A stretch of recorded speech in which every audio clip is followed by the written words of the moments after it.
你咁樣係去旅行？你同我講係冧友我都信啊！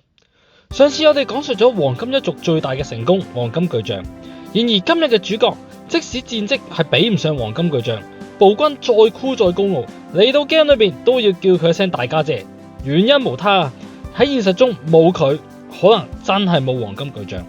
不論係對辭天嘅待遇，抑或係黃金一族嘅崛起，佢都有住承上啟下嘅作用。求道果然係神，我係你哋嘅 Popo。今日嘅主角係毫不掩飾嘅殺意，黃金一族嘅急先鋒，向夢想出發嘅旅途。Dorimu Journey 夢之旅。夢之旅2004年2月24號出生於社台旗下嘅白老牧場，係媽媽 Oriental Ado 嘅首胎。喺外祖父木白麥昆嘅影響之下，完全冇打亂到爸爸黃金旅程嘅特點。唔單止身形細小，仲有啱啱出世就會威嚇牧場職員嘅火爆脾氣。呢啲咁嘅極品啊，練馬師就一定係要特別安排噶啦。當時木白麥昆嘅練馬師池江太郎個仔，當年黃金旅程嘅訓練助手池江太守新開馬房，而且到處拜訪。白老牧場同埋 Sunday Racing 就將夢之旅送俾呢一個緣分頗深嘅新人練馬師啊！我真係恭喜你啊！雖然脾氣火爆到世間罕見，但係天分係真係勁。出道戰由老明正義策騎輕鬆獲勝，3個星期之後出戰芙蓉公開賽，亦都成功再下一城。首次挑戰重上東京 Sports 2歲 Stick， 雖然生涯首敗，但係佢喺中盤嘅奮鬥依然令佢保得住第三。而3戰2冠1季嘅成績，令到夢之旅早早就可以出戰生涯首個 G1 朝日杯 Futurity Stakes。賽事一開始夢之旅就相當搶鏡啊，人人應閘但出，偏偏你漏閘，身上面個3號一眼就睇到你啦。但係夢之旅嘅天分呢個時候真係令到佢為所欲為。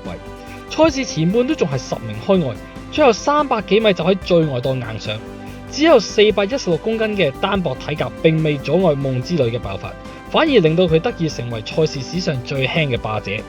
喺一路追殺之下，夢之旅逢馬過馬，結果喺終點前成功反超，拿下首個1級賽勝利。賽後唔使講噶啦，4戰3勝，連最大嗰場都俾你贏埋。JIA 最佳2水公馬唔俾你，仲可以俾邊個啊？正當你以為夢之旅真係夢想起行，點知道係天氣不似預期，但要走總要飛。上年幾爽，今年直接 GG。3歲初戰離身上蘇科俾對手擋咗一擋，所以淨係攞個第3。高躍上正賽係完全冇競爭力，以3甲都完全唔接近嘅第8名完賽。然後就唔知係好彩定當刻撞到喺正常情況下完全會遇到嘅未來顯章馬。個情況係類似係，我哋穿越到某一年嘅打比，但係邊一年啊？嗰度有個人，我哋問一問佢先。唔好意思啊，今年係邊一年嘅日本打比啊？2007年。撲街，係 Walker 嗰年。63年以來黐馬制霸打比就俾夢之旅撞到，結果連敗數再嚟多場。入秋之後為咗轉運，夢之旅嘅團隊獻祭騎師，並且請嚟當年騎你老豆再騎你阿公嘅騎師無風。喺拉爆情懷不符嘅影響之下，夢之旅立即喺神戶新聞杯收下重賞2勝，打盡2敗。正當以為要重新出發，你上星期短個鋪伏啊！出戰菊花賞立即打回原形，喺中盤完美隱身，只係以第5作結。好啊，我怕咗你哋班傻佬啊，我走咯。下一場出國拼 G1 香港杯平2選1，點知馬流咁來襲，香港封關兼來襲。喺1個月嘅檢疫期之前，團隊就只可以錢咗張機票跑返國內比賽，即係年尾出戰明美紀念，難得以第1人嘅出戰卻係門腳失準，再次以第8名大敗。進入4歲馬季，團隊決定降程出戰英里賽事，然後就嚟咗個低處未算低嘅第14名尾二，而武豐亦都頂唔順啦。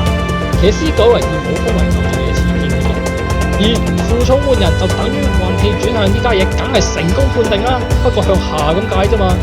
下一場唔信邪就去粉安田紀念，結果就喺第10名睇住 Walker 行走位。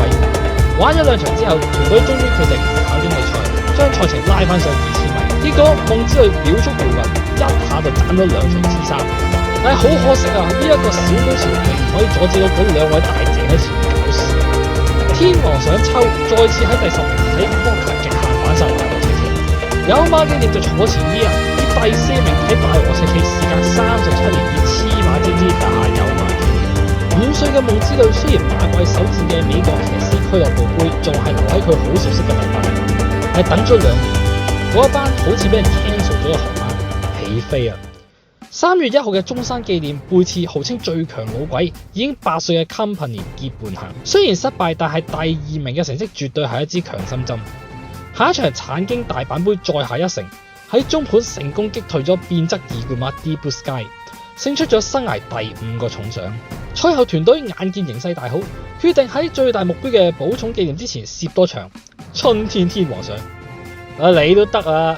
即係如果唔係大家都知夢之旅啲脾氣咁閪咧，大家一早提防。練馬師騎師訓練助手隨時死一個，而有住祖傳不屈鋼體，再加埋中長距離萬用腳質嘅夢之旅亦係爭氣，以凌厲嘅後勁為自己追翻一直第3。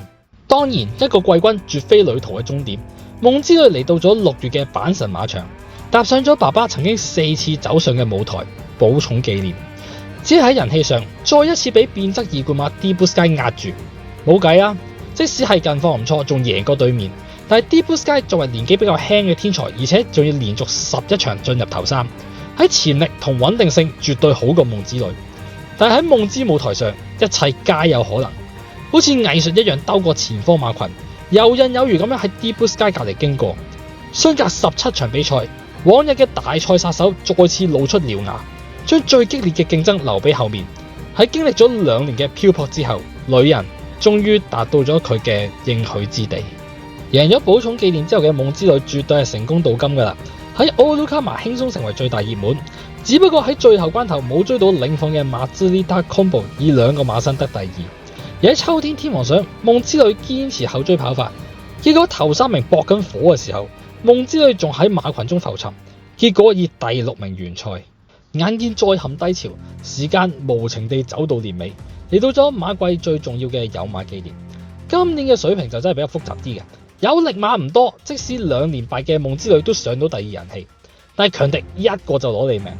第1人氣正正就係當年嘅2冠黐馬，秋華賞同古馬合戰嘅 Elizabeth 女王杯攞到季軍嘅 Buena Vista 迷人景致，出道從未跌出頭3嘅才華，令到佢喺冇絕對強者中嘅有馬紀念壓制全場。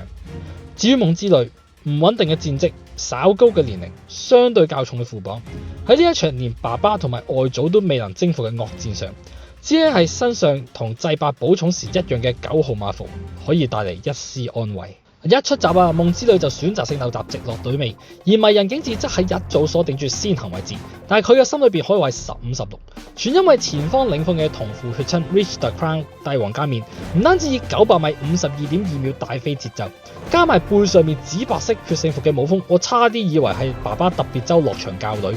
不過呢個都係鋪鋪立多咗嘅啫，9成嘅圖馬都喺第3彎度爆死噶啦，後面嘅迷人景致直接進路清空叫糊啊！只係如同當年嘅特別週咁，迷人景致後面都有隻寶塚紀念馬，心裏邊充斥嘅絕非對上強敵嘅絕望，而係女仔遇上絕美景色嘅興奮。經歷4年征途，距離夢想終於剩低最後300米。佢細小嘅身軀並未限制心中遠大嘅夢想，3歲黐馬嘅願望尚要打磨，已非少年輕狂嘅夢想成為現實。自從墮入級制賽以嚟，夢之旅成為第6匹連霸春秋天皇賞嘅名區，而最激動嘅梗係背上嘅長年戰友池添，一開始都仲係又飛吻又單手揮拳，去到後來已經激動到喊晒出嚟。聽完池添歌翻嚟都仲係梨花帶雨咁，但係喺呢一勝嘅背景之下，直晒，唔係因為攞到咗黃金旅程同埋木白麥昆都贏唔到嘅賽事，唔係連霸咗大獎賽位列傳奇，而係見到嗰一位一直喺敗仗中一往無前嘅拍檔，終於證明自己嘅一刻。當然，黃金色嘅夢幻之旅遠遠尚未停止，但係大哥嘅腳步開始慢落嚟啦。進入6歲馬季，夢之旅一連2場 G2 都只係得個季軍。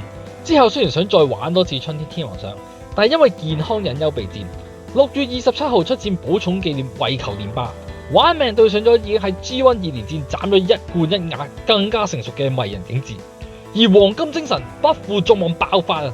不過就唔係大哥，而係人氣一高就周身唔舒服嘅爛賭鬼 Nakayama Festa。爛賭鬼爆發，居然連進化版嘅迷人景致都做得低，咁黐線嘅事情啊！夢之旅都要睇到呆咗，結果就唔記得跑得個第4。此後夢之旅除咗喺奧魯卡馬攞咗一次亞軍之後，即使再跑多次寶塚加油馬，都係完全冇競爭力咁樣收皮。最後喺2011年寶塚紀念之後，團隊認為夢之旅作為賽馬嘅爭勝心已經消失，一代怪傑就喺心中火種熄滅後隱退。9月19號喺完全冇跑過嘅札幌賽馬場舉行隱退儀式。退役之後嘅夢之旅自然係成為咗社台旗下嘅種馬。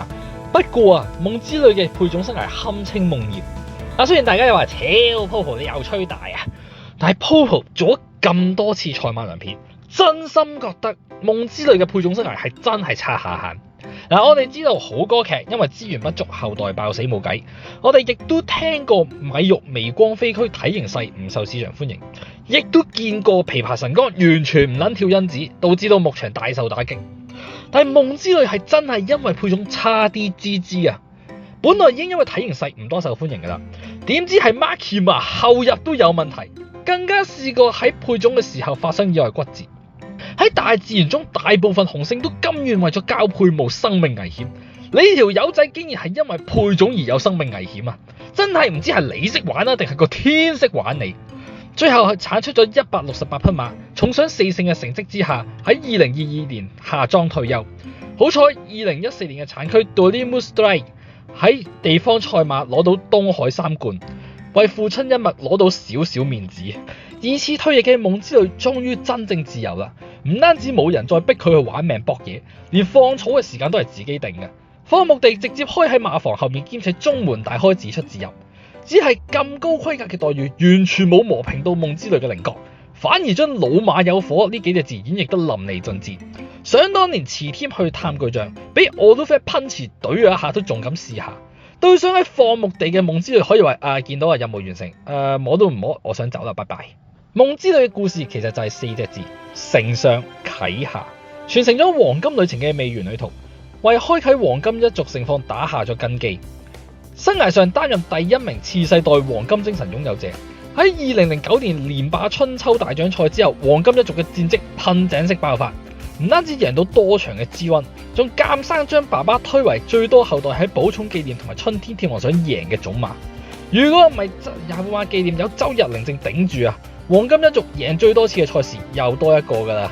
而影響最深嘅當然就係佢嘅親兄弟黃金巨匠，正正就係當年2歲就贏 G1 嘅經歷，令到牧場方知道媽媽 Oriental Ardor 同埋黃金旅程嘅上升有幾高，間接令到當年 Oriental Ardor 配種失敗之後，團隊知道可以揾黃金旅程補飛，就產出咗日後嘅3冠王。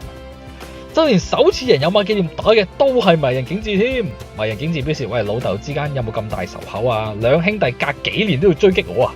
對於遲添嚟講，拍住呢一匹時常發馬瘟嘅烈馬，令到佢面對黃金巨匠嘅時候一早就做好心理準備。